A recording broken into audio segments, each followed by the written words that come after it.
자, 그래서 2부입니다. 자, 그래서 어떻게 공부를 해야 되느냐, 우리 학생들 그럼 어떻게 공부를 해야지 성공적인 진학이 가능하느냐. 첫 번째, 이거는 제가 다 생각했던 건데요. 벼락치기는 이제 먹히지 않습니다, 여러분들. 여러분들 프리 IB, IGCSE, MIP 때처럼 시험 볼 때만 해서 벼락치기 하는 것은 먹힐 수는 있겠죠. 분명히 먹힐 수는 있습니다. 그때 먹힐 수는 있는데, 근데 여러분들 길게 봤을 때 벼락치기는 절대 오래가지 않습니다, 여러분들. 왜냐고요? 연구 결과를 봤을 때 캠브리지에서 이런 연구 결과가 있더라고요. 그날 배운 걸 그날 공부하면 80% 머리에 남는다고 합니다. 근데 하루가 지나가게 되면 40%가 남고요. 그리고 또 하루가 지나가면 20%가 남고, 그리고 또 하루가 지나가면 10%가 머릿속에 남는다고 합니다. 다시 말해서 여러분들 벼락치기라는 것은 그 단기간적으로 여러분들이 어떻게 보면 점수를 받는데 도움이 될 수는 있겠지만, 길게 봤을 때 여러분들이 벼락치기를 한다는 것은 어떻게 보면 2번 일, 3번 일 하는 거죠. 네, 사실은 그날 했던 거 그날만 하면요, 사실 충분하게 좋은 점수 받을 수 있고 어떻게 보면 안정되어 있는 GPA 관리가 되는데, 우리 친구들 벼락치기 하게 됨에 따라서 아무래도 벼락치기 하게 됨에 따라서 아무래도 미래에 시험 볼 때 있어가지고 실수가 많아질 현상이 발생을 한다는 이야기죠. 왜냐면 요새 저 상담하면서 맨날 듣는 게, 우리 아이가 실수가 많아요. 잔실수만 안 하면 7점 받을 수 있는데 실수가 있어서 맨날 6점이 나오네요. 그 실수는 엄연히 말하면 복습을 안 했기 때문에 나오는 겁니다. 냉정하게 말씀을 드리면요. 아까 말씀드렸잖아요. 그날 배웠던 거 그날 학습만 하도 머릿속에 80%가 남는데 말이죠. 근데 꾸준하게 복습을 안 하고 그때 미봉책처럼 엄발의 오줌 누기처럼 그때만 진행하게 되니까 결국엔 잔실수가 나올 수밖에 없다라는 겁니다. 네, 그래서 저는 이렇게 생각합니다. 일단 첫 번째, 가장 중요한 건 꾸준함입니다. 그리고 꾸준하게 실제로 변동 없이 성적을 유지하는 것이 매우 중요합니다. 그리고 그렇게 꾸준하게 성적 유지하려면 저는 이거 정말 강조하고 싶습니다. 예습 안 해도 돼요. 예, 예습 안 해도 되고요. 복습하세요. 그날 배운 거 그날 공부만 하시면 됩니다. 진심으로 한 얘기입니다. 예, 저도 IB 했으니까요. 예, 근데 저 공부할 때 저 진짜 딱 하나밖에 안 했어요. 저 2005년도 IB 봤습니다. 그때 IB 뭐가 있었습니까? 학원이 있습니까? 자료가 있습니까? 패스트 페이퍼 있었습니다. 네. 네, 근데 생각해 보십시오. 전 진짜 딱 하나밖에 안 했습니다. 그날 배운 거, 그날 공부. 예를 들면 그날 이콘이랑 히스토리랑 수학 배웠으면 딱 그거 3개만 공부했습니다. 네, 좀 영어를 못해서 좀 힘들긴 했었는데, 네, 그렇게 꾸준하게 공부를 했던 것이, 네, 어쨌든 제가 이 자리까지 있을 수 있지 않았을까라고 생각은 합니다. 네, 그래서 일단은 저는 제일 강조하고 싶은 건 사실 복습입니다. 네, 복습을 생활하고 복습을 루틴화 시키는 게 좋지 않을까라고 생각이 됩니다. 그리고 나서 그 다음에 진학이 있는 겁니다. 일단 복습을 통해 가지고 좀 스테이블한 일단은 GPA를 만들어 놓고요. 그리고 나서 모든 대학을 지원할 때 있어 가지고 가장 기본이 되는 프레딕 그레이드와 GPA를 안정적으로 확보를 한 다음에 진학이 가능하지 않을까라고 생각이 됩니다. 그렇게 되면 파이널 스코어는 자연스럽게 따라오실 겁니다. 예, 그것만 가능해지면 사실은 파이널 스코어는 어떻게 보면 학원 입장에서 이렇게 말하긴 그렇지만 근데 학생들은 그것만 되면 파이널 스코어는 자연스럽게 좋은 점수 나오실 거예요. 네. 네. 두 번째인데요. 요거는 제가 조금 제일 강조하는 건데, 이건 11학년이든 12학년이든 사실 상관은 없고요. 근데 조금 아쉬운 점이 그거예요. 학교에서 요거 좀 다뤄주면 좋을 텐데 안 다뤄서 좀 아쉬운 게 이겁니다. 프로블럼 솔빙이라고 해서 문제풀이라고 하는 겁니다. 그러니까 문제풀이라는 것은 이런 거예요. 사실은요. 우리 학생들 예를 들어서 수학 페이퍼 1이 어떻게 구성되어져 있는지, 수학 페이퍼 2는 어떻게 구성되어 있는지, 이코는 몇 점짜리 문제고 몇 점짜리 있는지, 사실 그거를 알고 있어야 되는데 그거를 학교에서 다뤄주지 않게 됨에 따라서 조금 아쉬운 점이 이건 것 같습니다. 그러니까 죄송합니다. 이콘 쪽으로 그냥 말씀드릴게요. 그러니까 이콘도 10점짜리 익스플레인 문제가 있고 15점짜리 이밸류에이션 문제가 있는데, 익스플레인은 다 하라 그러면 할 줄 알아요. 근데 이밸류에이션이 뭔지를 모르잖아요. 케미랑 피직스, 바이오도 마찬가지입니다. CE라 그래서 컨클루전이랑 이밸류에이션 해줘야 되는데 이밸류에이션 하는 건 가르쳐주지 않으니까요. 사실은요. 그러니까 너무 아쉬운 게 그거예요. 우리 학생들 다 사실 어떻게 보면 알아요. 개념은 다 아는데 이 개념을 머릿속에 있는데 이걸 끄집어내서 문제로 풀어내지 못한다는 이야기입니다. 네, 그렇게 되니까 우리 학생들이 저 분명 이거 아는 건데, 나 이거 내용은 아는데 이거 쓰지 못하니까, 그 쓰지 못하게 됨에 따라서 나는 분명 알고 있어. 나는 분명 알고 있는데 이 알고 있는 것을 결국 문제 풀었을 땐 틀렸다. 점수가 5점이다. 이런 결과가 나온다는 거죠. 그러니까 제일 아쉬운 케이스예요. 사실은요. 네, 그래서 결국에는 좀 피상적으로 말씀드릴게요. 좀 피상적으로 말씀드리면 결국엔 지속적으로 문제풀이를 하셔야 됩니다. 그러니까 지속적으로 문제를 어떻게 푸는지를 알아야 되고요. 그 문제를 하려고 그러면 사실 자료 많습니다. 패스트 페이퍼 있습니다. 패스트 페이퍼 있고요. 그리고 그 외적인 것도 사실 IB 자료 요새 문제 많습니다. 귀찮죠. 아까 제가 말씀드린 게 그거잖아요. 여러분들 머리로는 알잖아요. 문제풀이 해야지, 패스트 페이퍼 풀어봐야지 알잖아요. 근데 여러분들 모르려고 하는 거 아니에요? 사실 엄연히 말하면요. 알고 있는데 실천을 안 하잖아요. 왜냐? 괜찮아. 시간 지나면 어떻게 되겠지. 어떻게든 될 테니까 라고 생각하는 순간 결국에는 시간은 12월이 되고요. 2월이 되고요. 3월이 되고요. 5월에 가까워진다는 겁니다. 제가 드릴 수 있는 솔루션은 이 부분입니다.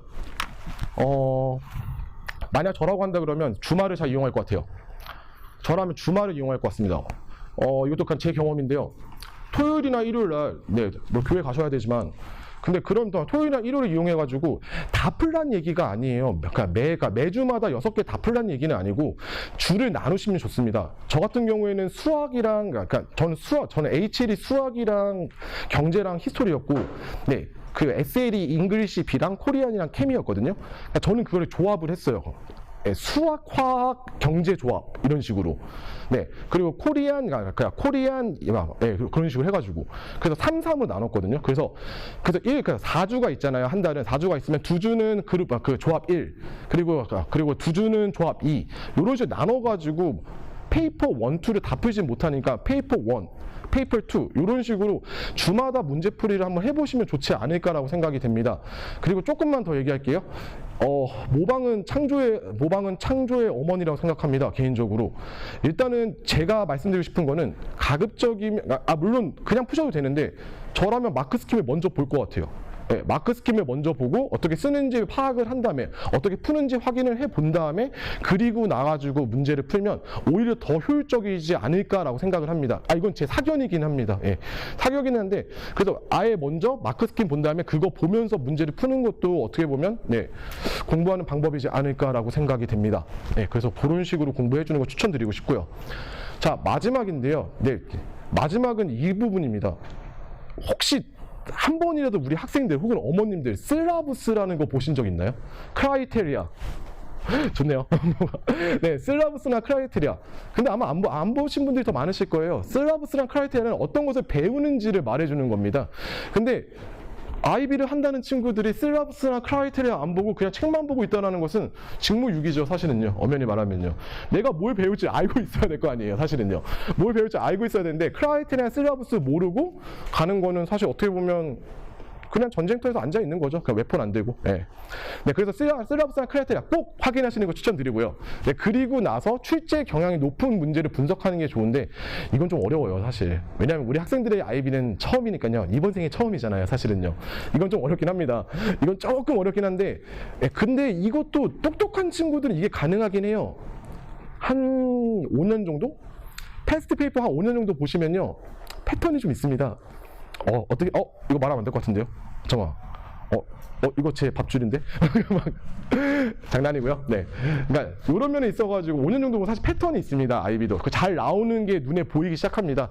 그러니까, 결국에는 다 지금 같은 맥락인 거 아시죠? 첫 번째, 복습해라. 두 번째, 주말을 이용해서 문제풀이 해라. 세 번째, 크라이테리아 보면 너희들도 이제 문제가 보인다. 어떤 게 나올지, 어떤 게 중요한지 안 중요한지 보인다라는 거. 그런 측면에 있어가지고 학생들이 결국에는 복습의 생활하면 좋겠고요. 그리고 주말을 이용해서 문제풀이 했으면 좋겠고요. 그리고 크라이테리아 슬라부스 바탕으로 어떤 게 시험 문제 잘 나오는지 안 나오는지 경향까지 파악하게 된다면 여러분들이 조금 더 고득점에 한 발짝 더 다가갈 수 있지 않을까라고 생각이 됩니다. 그리고 제일 중요한 거, 진짜 제일 중요한 거, IB 디플로마는 라이팅이 기본이고 필수라는 것을 기억하자라는 겁니다. 제가 요새 느끼는 건데 결국에는 여러분들 머릿속에 다 있잖아요. 알고는 다 있는데 이 알고 있는 거를 결국에 써내지 못한다 그러면 사실 제일 아쉽죠. 알고 있는 거 다 써내지 못하게 되면 사실은 점수 받기 좀 어렵다는 측면. 그래서 라이팅을 생활화하자. 영어가 기본이다. 라고 생각하시면 좋을 것 같습니다. 근데 이거 제가 지금 깔아두는 겁니다. 라이팅이 진짜 제일 중요합니다. 라이팅이 제일 중요합니다. 진짜로. 네, 자, 성국적 학습 방법에 있어가지고, 요번에는 좀, 저희가 요번에 컨셉을 좀 약간 이공계를 많이 지원하기 때문에 따라서, 이공계 위주로 어떻게 공부를 해야 되는지, 어떠한 특성이 있는지를 제가 좀 더 분석을 한번 좀 면밀하게 한번 해봤습니다. 요거 간단하게 좀 보면서 얘기할게요. 자, 일단 첫 번째, 물리랑 화학은 어떤 상관관계가 있는지 한번 말씀 한번 드려보겠습니다. 자, 물리랑 화학은 분명히 공통점이라는 게 존재합니다. 자, 물리랑 화학은 어떤 공통점이 있냐면, 핵물리학, 네, 영역학, 열역학, 에너지, 웨이브, 파동, 네, 이런 것들이 필수적으로 공통적으로 배우게 된다는 점, 이런 공통점이 있다는 게 일단은 뭐 어떻게 보면 특징이고요. 근데 여기에 있어가지고, 근데 조금 다른 점이 하나 있어요, 사실은요. 그러니까 개념은 비슷한 개념이긴 한데, 문제를 푸는 데 있어가지고 문제가 조금 유형이 다릅니다. 잘 안 보이실 텐데 한번 그냥 보여드릴게요. 그러니까 예를 들면 왼쪽 게 물리거든요. 예, 그리고 오른쪽 게 사실은 화학이에요. 근데 물리랑 화학은 어떤 차이가 있냐면, 물리 같은 경우에는 뭐 사실 문제는 물어보는 게 똑같아요. 사실은요. 뭐 온도와 면적, 뭐 부피와 온도 이거 물어보는 건데, 이거 물어보는 건데, 근데 물리 같은 경우에는 이렇게 정답을 풀 때 있어서 수식으로 나옵니다. 그러니까 수학적으로 나와요. 뭐 1 곱하기 10의 3승 이런 식으로, 그러니까 문제 푸는 데 있어가지고 수학적으로 접근을 하니까 수로 나온다고 생각하시면 되고요. 화학은 식으로 나온다고 생각하시면 될 것 같아요. 뭐 nRT over m 이런 식으로요. 네, 그러니까 공부할 때도 조금 차이가 있겠죠. 물리 같은 경우에는 아까 제가 말씀드렸던 것처럼 이제 어느 순간 수학화됐다는 이야기예요. 수학화되게 됨에 따라 가지고 물리는 사실 공부하는 데 있어가지고 이제 그걸 풀어야 되잖아요. 그걸 풀어서 정답을 내야 되잖아요. 뭐 10J 줄 이런 식으로 문제 내야 되잖아요. 그러니까 물리 같은 거는 공부할 때 있어가지고 좀 더 수학적으로 문제를 많이 풀어보는 연습을 하면 좋고요. 화학 같은 경우에 공부할 때 있어가지고 물리랑 비교하자면 조금은 외워두는 게 좋지 않을까라고 생각이 됩니다. 그러니까 식이라든가 아니면 어떻게 이루어지는지 그 공식을 조금 외워두는 게 좀 더 도움이 되지 않을까라고 생각이 됩니다. 네, 그래서 일단은 이렇게 물리랑 화학을 같이 고르게 됨에 따라서 일단 뭐 장점들도 여러 가지가 있을 건데요. 공부 방법에 있어서는 결국에는 물리는 문제를 많이 풀고, 그리고 화학은 많이 외운다. 그리고 이 두 개를 바탕으로 결국에는 많은 이공계 지원이 가능해지겠죠. 범용성이 높다라고 적어놨는데요. 이 범용성이 높다라는 이야기는 지원할 수 있는 대학이 많아진다는 겁니다. 물리랑 화학을 하시면 기계공학과 지원 가능하시고요. 전기전자공학과 지원 가능하시고요. 네, 사실 물리하시면 컴퓨터공학과도 지원 가능하십니다. 뭐 기타 등등, 뭐 건축, 토목, 네, 다 지원이 가능했죠. 네, 그래서 물리랑 화학을 동시에 고르게 됨에 따라 가지고 아무래도 대학을 지나가는데 좀 더 유리해지는 결과를 가져올 수 있을 거고요.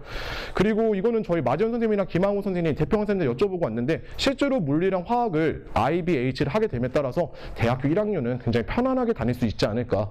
그만큼 수준이 높다라고 생각하시면 될 것 같아요. 반대로 말하면 수준이 높다라는 이야기는 그만큼 어렵다라는 거겠죠. 네. 네. 그러니까 그렇게 보시면 될 것 같습니다. 두 번째는 화학이랑 생물입니다. 자, 화학과 생물도 마찬가지로 공통점이 있습니다. 자, 화학과 생물 보시면 뭐 생화학, 네, 분자구조, 효소의 작용들, 이런 것들이 어쨌든 간에, 네, 이런 것들의 공통점이 있는데요. 근데 사실 여기서 내용적인 공통점보다는 이렇게 보시는 게 조금 맞을 것 같아요. 그러니까 바이오 있잖아요. 네, 바이오 HL을 이수하면요. 네, 어쨌든 간에 케미 SL이랑 같이 해도 무방하다라는 이야기입니다. 이게 어떤 얘기냐면요. 케미 SL에 있는 내용이 바이오에 적용이 된다라고 생각하시면 될 것 같아요. 그러니까 바이오를 하게 됨에 따라 가지고 일단은 케미 SL을 이수하는 거랑 비슷하다고 생각하시면 될 것 같습니다. 근데 반대로 말하면요, 이렇게 생각하시는 게 좋아요. 화학을 이수한다라고 하잖아요. 근데 화학을 이수하는 데 있어가지고는 바이오가 그렇게 영향을 미쳐주지 않는다라고 생각하시면 될 것 같습니다. 네, 그래서 화학을 이수하는 데 있고 생물학적 지식은 꼭 필요가 없으니까 바이오랑 케미는 있어요. 그냥 케미한 데 있어가지고는 이렇게 생각하시면 좋을 것 같아요. 그냥 간단하게 말하면 바이오 H 고르실 거면 케미도 같이 고르세요. 연관성이 많으니까요. 네, 그러니까 그렇게 고르시는 게 좋지 않을까 생각합니다. 다만 케미를 고르신다 그러면 꼭 바이오를 고를 필요는 없어요라는 뜻이라고 생각하시면 될 것 같아요. 네. 실제 문제고요. 실제로 이거 생물 문제인데요. 보시면 생물 문제라 했을지라도요. 여기 문제 보시면 사실은 그냥 이거 사실 그냥 생물 내용 안 배우고도 케미 알면 충분히 풀 수 있다라고 생각하시면 될 것 같습니다. 네, 그래서 이렇게 생각하시면 좋을 것 같아요. 바이오는 케미랑 같이, 케미는 따로 해도 상관없다라고 생각하시면 좋을 것 같고요.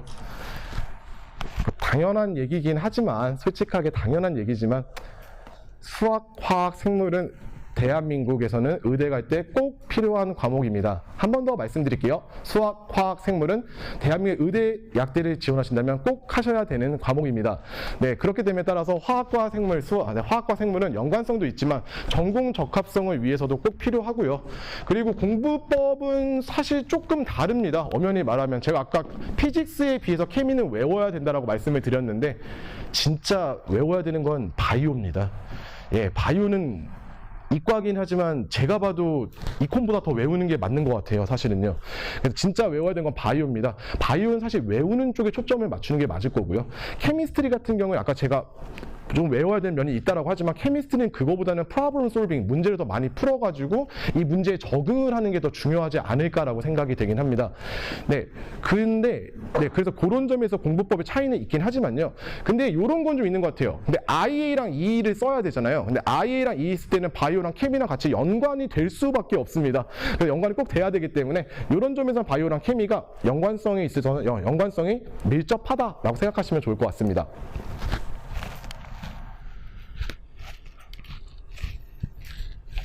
네, 마지막 세 번째인데 세 번째 건 좀 다르죠. 분명 아까까지는 교집합이 있었는데 교집합이 없습니다. 교집합이 없어요. 물리, 앤드, 생물입니다. 네. 네, 제가 되게 말을 조심스럽게 써놨어요. 공통으로 배우는 단원이 없어 학습량은 늘어나는 조합이나 상대적으로 다양한 스펙트럼의 기초 과학 배경 지식을 쌓을 수 있음.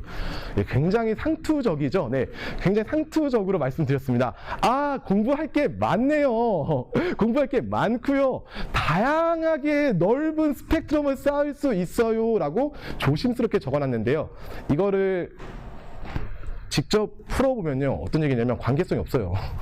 관계가 하나도 안 됩니다. 생물이랑 물리는 관계성이 전혀 없고요. 사실 전공 적합성도 전혀 맞지가 않습니다, 사실은요. 근데 그런데도 불구하고 제가 이걸 적으면서 적은 이유가 뭐냐면, 그런데도 불구하고 이거 보니까 2명 있었어요. 물리랑 생물 고르면 안 되냐고 상담하셨던 분이 계신데, 비슷한 식으로 제가 조심스럽게 말씀을 이렇게 드렸는데요. 네, 기초 지식을 많이 배울 수 있고 다양한 걸 배울 수는 있습니다.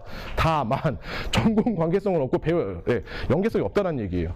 예, 그래서 어떤 말씀 드리고 싶은가 이거예요, 사실은요. 예, 고르지 마세요. 예, 고르지 마십시오. 예, 혹시라도 지금 과목을 만약에 물리랑 생물을 한다면 지금 늦지 않았습니다. 가서 바꾸시는 거 추천드리고요.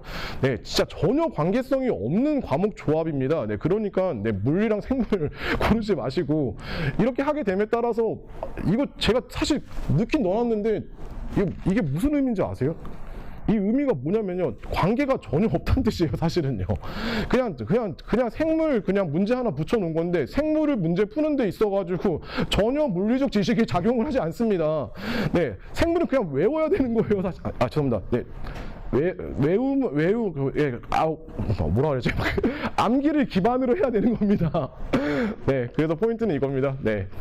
네, 또 되게 좋게 적었죠. 희소 가치가 매우 높고 입시 전략 측면에서는 범용성이 다소 떨어질 수는 있으나 특정 분야 지망 시 그냥 하지 마세요. 그냥 네, 전혀 메리트 없고 경쟁력이 없습니다. 네, 그러시니까 물리랑 생물은 같이 고르지 않는 거를 좀 추천드리도록 하겠습니다. 네, 그냥 잠깐 그런 면에 있어서 고민해 주시면 좋을 것 같아요. 네. 거의 이제 막바지에 다다르고 있는데요. 자, 일단은 혹시라도 우리 학생들을 봤을 때는 조금 아쉬운 이야기일 수 있긴 하지만, 근데 만약에 지금 자녀분 중에서 만약에 IGCSE, MIP, 다시 말해서 9학년, 10학년에 올라간 학생들은 사실 지금부터 고민해보면 좋을 걸 제가 한 5포인트 정도 제가 적어놨습니다. 자, 일단은 10학년 때부터 내신 점수는 들어갑니다. 대학 진학한 데 있어서 10학년 때부터 분명히 점수가 들어가게 될 거고요. IGCSE라고 해가지고 이제 난 아직 중딩이야, 난 놀아도 돼 라고 생각하는 거는 조금 너무 오만한 생각이지 않을까라고 생각이 됩니다. 일단은 대부분의 학생들은 이제 IGCSE, MIP 좀 자극적으로 적어봤습니다. 나만 빼고 IGCSE, MIP 때부터 나만 빼고, 나는 지금 나라고 생각하는 건 지금 어떻게 보면 여러분들이겠죠, 사실은요. 네, 나만 빼고 다들 지금 공부를 열심히 하고 있다는 겁니다. 지금부터 나는 수험생이다라고 생각하는 게 맞다라는 뜻이에요, 사실은요. 왜냐하면 점수에 들어가니까요.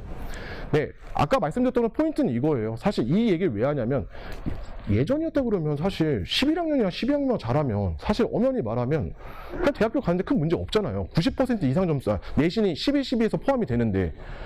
근데 문제는 이거죠. 아까 말씀드린 것처럼 이공계는 점점 더 편향되고 있고요. 많은 학생들이 이공계를 지원하게 됨에 따라서 10학년 때 들어간 점수 그 10%도 어느 순간 작용할 수 있다는 얘기예요. 정말 그 미세한 한 끗 있잖아요. 미세한 그 한 끗 때문에 어떻게 하면 그러니까 붙느냐 안 붙느냐가 좌지우지 될 수 있다는 이야기입니다. 그렇기 때문에 프리-IB한 학생들 같은 경우에도 이제 열심히 해야 된다는 이야기죠. 경쟁이 그만큼 심화되잖아요. 경쟁이 그만큼 심화되니까 IB 점수 커트라인은 41 같다는 택도 없을 거고요. 커트라인은 점점 높아지게 될 거고요. 커트라인 높아지면서 HA 과학 과목도 선택을 해야 된다는 이야기입니다.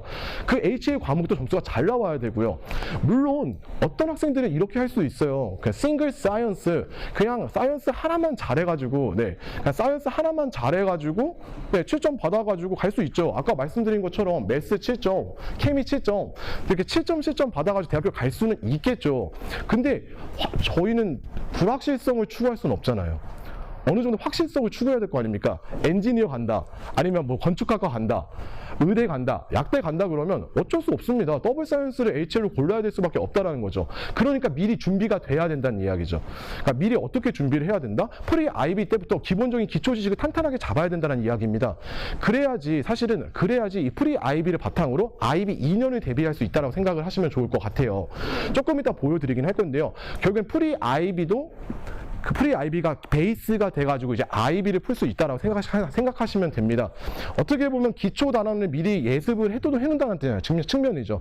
그래서 프리-IB 때 중요합니다. 사실 프리-IB 때는 우리가 지금 베이스먼트, 펀더멘털, 기초를 다진 데 있어가지고 매우 중요하다고 생각하시면 될 것 같아요.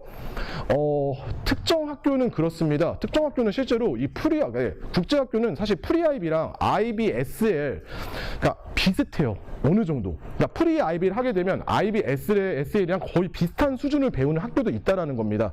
네, 그렇기 때문에 따라가지고 어떻게 보면 이런 어머님 가끔 계세요. 선생님, 저희 아이가 너무 잘해가지고 혹시 8학년이지만 IB 11학년 SL 들어도 될까요?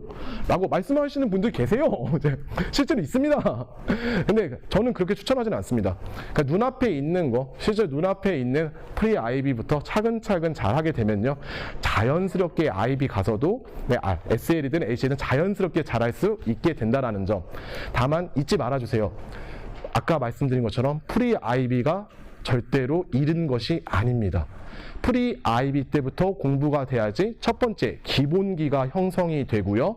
두 번째, 이걸 바탕으로 어쨌든 간에 우리 학생들의 진학에 등락이 좌지우지 될 수도 있다는 점. 네, 그래서 프리-IB 때부터 공부를 선행을 하는 거 매우 중요하지 않을까라고 생각이 됩니다. 자, 그러면 어떻게 해야 됩니까? 자, 마찬가지입니다. 요거 한번 봐주시면 좋을 것 같은데요. 지금 제가 요번에 좀 비교할 거는요, 프리-IB랑 IB-DP 실제 문제를 제가 한번 좀 붙여봤습니다. 어떤 차이가 있는지 말씀을 드리면, 일단은 바이오 같은 경우에는 사실 내용은 사실 똑같아요. 엄연히 말하면요. 여기 있는 이 문제가 어차피 지금 제네틱이거든요. 유전자 조작인데 제네틱이 어떻게 변화하는지 있어가지고, 그러니까 기본적으로 내용은 똑같은데 다만 요 차이입니다. 저기 위에 있는 문제 같은 경우에는 그냥 기본적으로 구하면 되는데, 이 IB-DP는 같은 내용이더라도 심화된 분석이 들어가야 된다. 다시 말해서 조금 더 길게 써주고 이게 어떤 현상이 일어나는지 과정을 적어줘야 된다라고 생각하시면 좋을 것 같아요. 그러니까 프리-IB는 단순하게 센텐스, 정답만 적으면 된다면 IB는 이걸 바탕으로 좀 더 길게 분석이 들어가 줘야 된다고 생각하시면 될 것 같고요. 이 케미스트리 같은 경우에는 사실은 케미스트리 같은 경우는 요겁니다. 그러니까 결국엔 프로세스거든요. 사실은요. 그러니까 예를 들면 그러니까 프리-IB가 C+O2 하면 CO2라고 그냥 식만 적으면 된다라고 한다 그러면 저도 전문가는 아닌데 케미스트리가 IB-DP가 케미스트리 같은 경우에는 왜 탄소가 배출이 되고 왜 O2랑 만나게 됨에 따라 가지고 실제로 어떻게 이산화탄소가 만들어지는지에 대한 좀 더 심도 깊은 프로세스를 적어주는 게 맞다라고 생각하시면 됩니다. 네, 그리고 마지막으로 물리인데요. 자, 물리 같은 경우에 물리가 좀 차이가 제일 큰데, 물리는 사실 프리-IB 때는 미적분 같은 개념이 들어가지는 않습니다. 사실은요. 그러니까 프리-IB 물리 같은 경우에는 그냥 단순하게 단순 계산이나 개념을 배우면 되는데, 근데 제가 황 선생님이 또 확인해봤는데, 근데 IB-DP 때 저도 미적분이 들어가는 줄 알았는데 IB-DP 때도 미적분이 들어가진 않는데요. 다만 이게 중요하다라고 하더라고요. 합력, 그러니까 resultance force라고 해서 합력. 다시 말해가지고, 그러니까 그냥 편하게 말씀드리면 이거죠. 그냥 많이 문제가 양이 많대요. 양이 너무 많고, 그리고 지문도 보시면 그냥 심플하게 프리 아이비 때보다 심플한 게 아니라 좀 더 복잡한 지문이 나오게 되고요.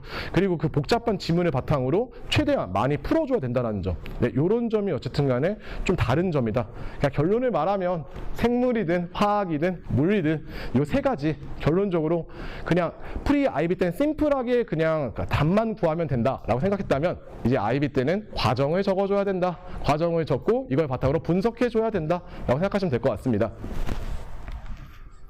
시장님 죄송한데 몇 시죠?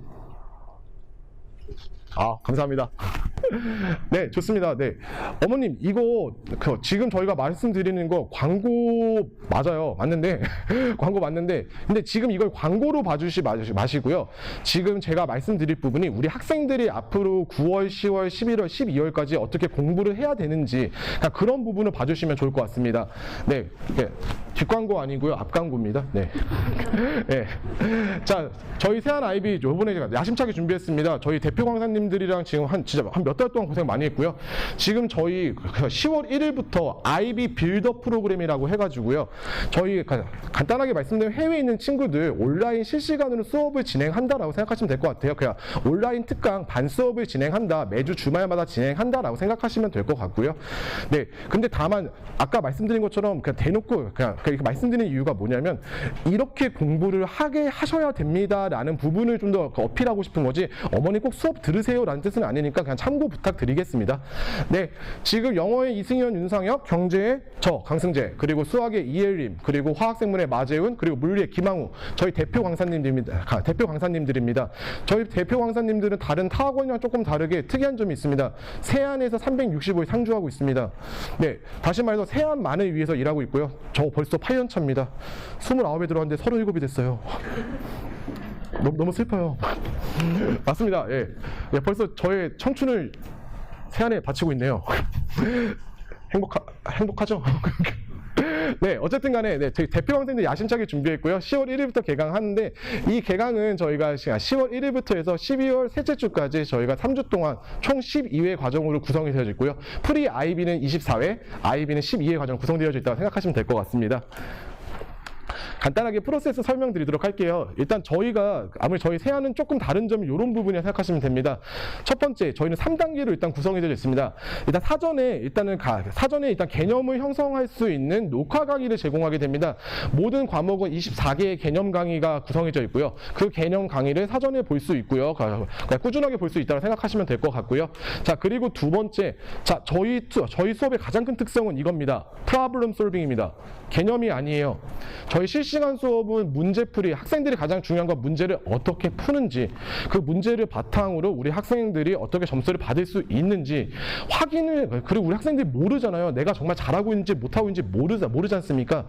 네, 그래서 저희는 첫 번째 사전 제작 강의를 바탕으로 개념을 확실하게 다져주고요. 두 번째, 실시간 수업. 네, 그러니까 예를 들면 경제라고 예를 들자 그러면, 경제 같은 경우에 10점짜리 문제, 자, 우리 첫 주차, 자, 디맨드 서플라이, 자, 일단 10점짜리 문제 어떻게 푸는지, 15점짜리 문제 어떻게 푸는지에 대해서 제가 가르쳐 줄 겁니다.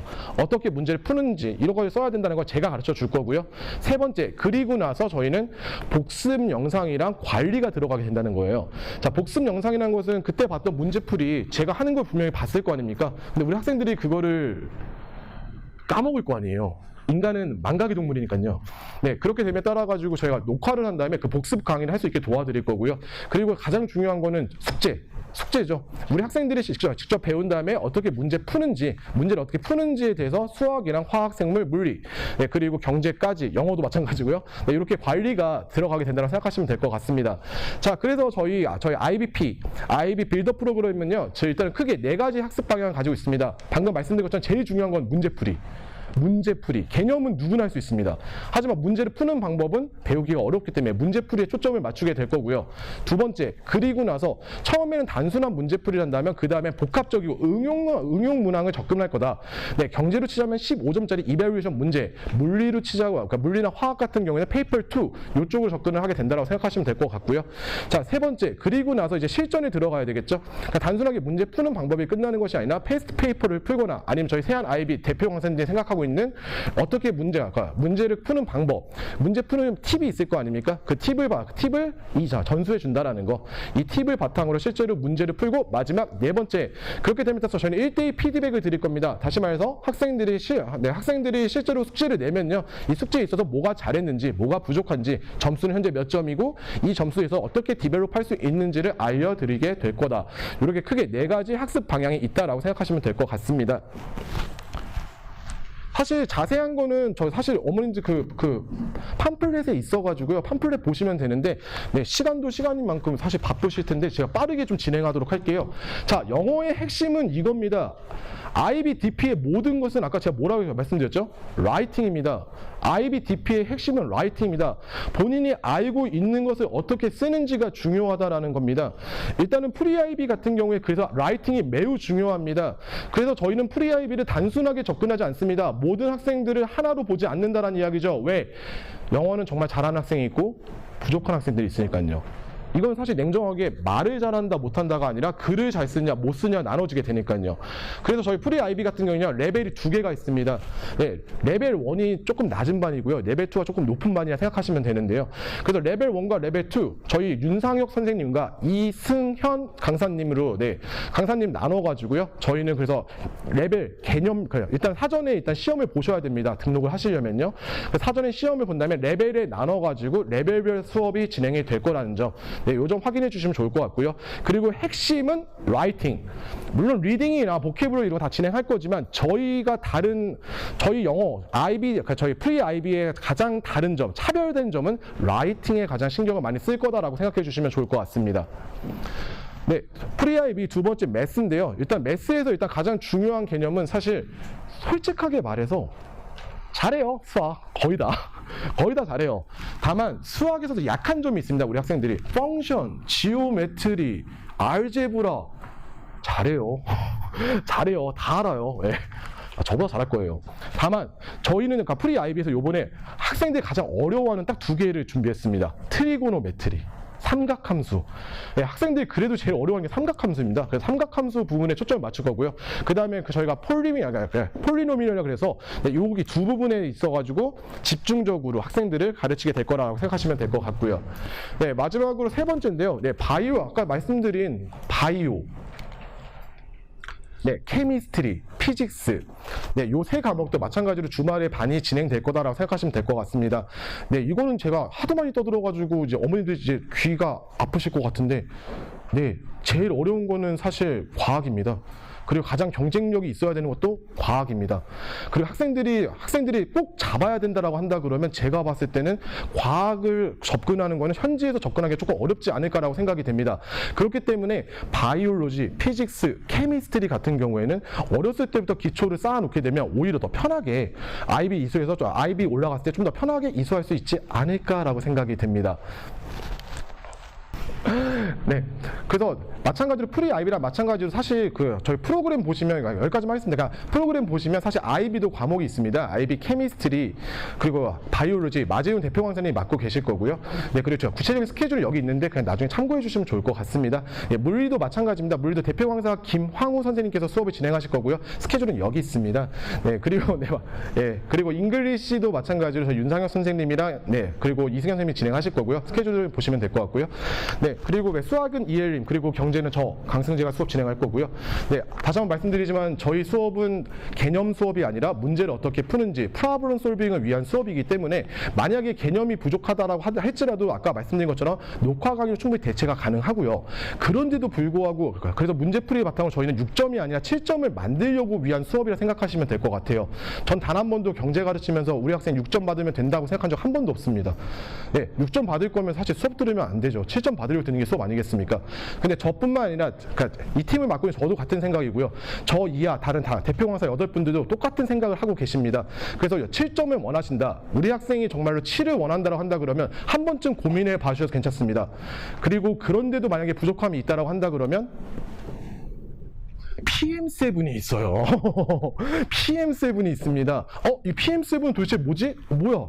7시인가? 이런 생각이 들 수 있으실 텐데 이 PM7이라는 것은 이렇게 생각하시면 좋을 것 같습니다. Perfect Management 7입니다. 다시 말해서 이거 학생을 위한 학생이 필요한 모든 것들을 도와주는 수업이라 생각하시면 될 것 같습니다. 예, 마찬가지로 대표 강사님들 수업할 건데 그냥 간단하게 말씀드리면 1대1 수업은 맞습니다. 근데 1대1 수업이 맞는데 저희가 좀 다른 점은 뭐냐면 예를 들면 이런 겁니다. 우리 어떤 학생이 있는데 우리 임모 학생이 있다고 할게요. 임모 학생이 예를 들어가지고 뭐 선생님 저 내일 저 다음 주에 시험 봅니다. 경제 디맨드 앤 서플라이 시험 보는데 어떡하죠? 그럼 내가 도와줄게. PM7이니까. 그럼 그 주에 PM7으로 그 중에 1대1 수업을 그 수업에 맞춰서 그 시험에 맞춰서 시험 준비를 해줄 거고요. 선생님, 저 다다음 주에 IA이래요. IA 어떡하죠? 그래. IA. 잠깐만 기다려봐. 내가 아티클을 찾아줄게. 자, 아티클 이걸로 하고 이거 어떨까? 고민 같이 한 다음에 어떻게 쓰는지를 알려줄 거고요. 선생님, 큰일 났어요. 저 지금 뭐 제출하라는데요? 그래. 정말 큰일이구나. 네. 라고 생각하면서 그 큰일이란 것을 그래. 뭐야? 내일이라고? 야, 그럼 어떡해? 지금 당장 해야 돼? 저 지금 너무 급한데요? 그럼 지금 합니다. 네, 그러면 늦게라도 합니다. 다시 말해 이 퍼펙트 매니지먼트 7은 그 과목에 있어서 총 12회로 구성이 되어 있고요. 그 12회에 되게 유연하게 접근합니다. 꼭 일주일에 한 번씩 해야 되는 것도 아니고요. 그러니까 필요하면 일주일에 2번 해도 되고 선생님 저 여행 가는데요. 그럼 이번 주 쉬고 다음 주에 하자. 이렇게 해도 괜찮습니다. 다시 말해서 굉장히 유연하고 학생들에게 꼭 필요한 과목, 그러니까 그것에 있어가지고 학생들을 위한 수업이라 생각하시면 될 것 같습니다. 단순 과외가 아니라 이 PM7은 관리 체계입니다. 관리형 수업이라 생각하시면 될 것 같아요. 네. 근데 이게 좋은 점이 뭐냐면, 예를 들어가지고 저 같은 경우는 경제 2 쓰는 경우도 있거든요. 그러니까 경제 2 쓰는 경우도 있는데, 그럼 PM7 하면 경제 2도 같이 합니다. 네. 네. 그러면 사실 그 과목에 대해서는 저희가 책임진다는 이야기예요. PM7은. 그래서 1대1 관리형 프로그램 PM7 고민해 주시면 좋을 것 같고요. 네. 네, 죄송합니다. 예, 아버님이 나오셔가지고. 농담이고요. 예, 저희 브라이언 선생님이십니다. 예, TOK 담당하고 계시고요. 예, TOK 맡고 계시고, 정말 너무 이 TOK에 대해서 너무 사랑하시는 분입니다. TOK에 대해서 정말 거의 전문가예요. 형이 상학, 실존주의 막 나옵니다.